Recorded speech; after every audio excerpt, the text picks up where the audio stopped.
The heart is a powerful muscular organ that pumps blood throughout the body, and in a healthy condition, blood flows smoothly through wide and open arteries, carrying oxygen to the heart.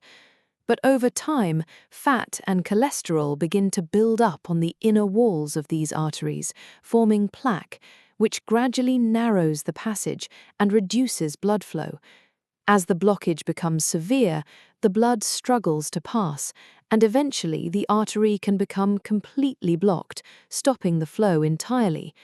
When this happens, the heart muscle does not receive oxygen and starts to weaken.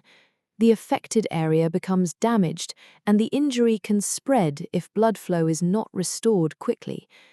The body then sends warning signals, such as chest pressure and discomfort, indicating that the heart is under stress.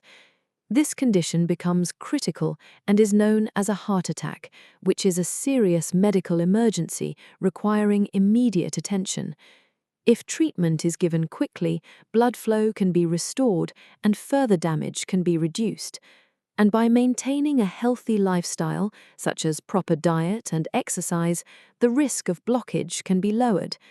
In simple terms, a heart attack occurs when the blood supply to the heart is blocked, leading to damage of the heart muscle.